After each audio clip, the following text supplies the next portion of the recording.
Hello, everyone. My name is Anand Chingran, and I'm going to talk to you about how you build one GraphQL API across all your data in steps in.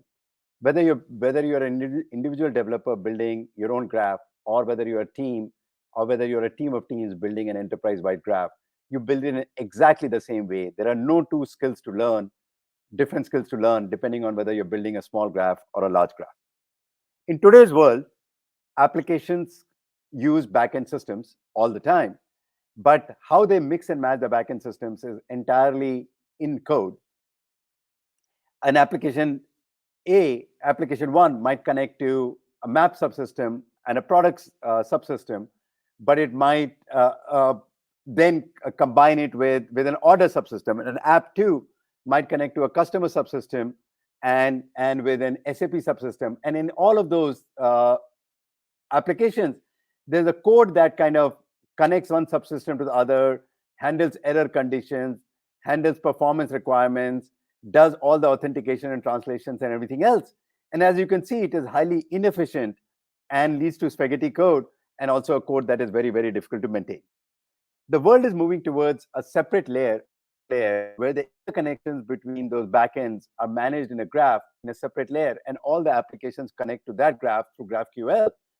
And the benefit of that is that the concerns are now separated. The application code becomes much smaller, but also there's a way of now you get kind of one common way in which applications connect to all the backend systems, irrespective of their authentication mechanism, irrespective of the language that they speak, irrespective of the JSON responses that they might produce. And also you can take care of performance and execution concerns in this particular layer.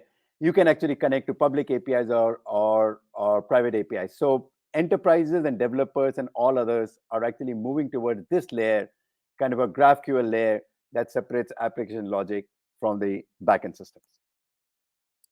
How this is built in StepZen is very, very simple. If you look at subsystem one, which might be a geo subsystem, it might expose an interface where you take an address and return lat long, and you might take an address and the name of business and return the closest business to that address. And both of them might connect using REST calls because the backend supports REST interface. You may have a second subsystem that is built on a database. It may take an email and return ID, or it might take an ID and return the name and address. And both of them connect via, in case of StepZen, a directive called dbQuery. But all of a sudden, the ID of one, output of one can be fed into the input of the other. And the result is that you can take email and return the name and address of the customer. You may have a third subsystem that takes is built out of a REST backend that supports orders, and it takes customer ID and data and amount. So what you can see is that there are these three small subsystems, mini graphs that are kind of coming together, each built by interfaces and responses coming out of the backend and some interconnections. But now when you bring all of these things together, you can take the name and address of a customer. You can do some transformations, because the geo might take kind of a string, whereas you might have streets and cities and others separated in your database. And then you can add a business and you can get the closest business to that customer. Or you can take the ID of a customer and feed it into the order subsystem and get all the orders associated with the customer. So as you can see, you can start to build these small graphs and large graphs by exactly the same mechanism. Output of one feeds into the input of the other through a series of transformations. So if you're a small team, you may end up building one graph, the graph across your geo subsystem, your customer subsystem, order, delivery, or whatever else it is. And this is how your applications, one or two or three or four applications, may connect to all of the backends. But if you're a larger enterprise, you may actually follow a kind of a graph of graph approaches, where a team might end up building a geo subgraph that connects against weather and maps and other things.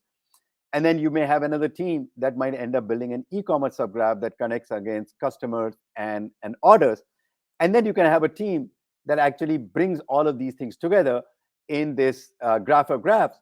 The only difference is that whereas the two subgraphs connect with backends using REST and dbQuery and whatever other protocols are for the backend, this graph of graph connects to the subgraphs using GraphQL backend. Everything else remains the same with respect to connectivity and everything else. So there are no two skills to learn. How you decide to split and build your graph is entirely up to you. So in StepZen, the developers can easily assemble their subgraph. They can either start from this is their view and connect some backends to it, or they can have StepZen, they can point StepZen to their backends. We introspect and we generate the right sets of subgraphs and right sets of interfaces associated with that. We can handle databases, lots and lots of databases. We can handle all variations and others of REST APIs. And obviously, as you saw for Graph of Graphs, we can handle GraphQL backends.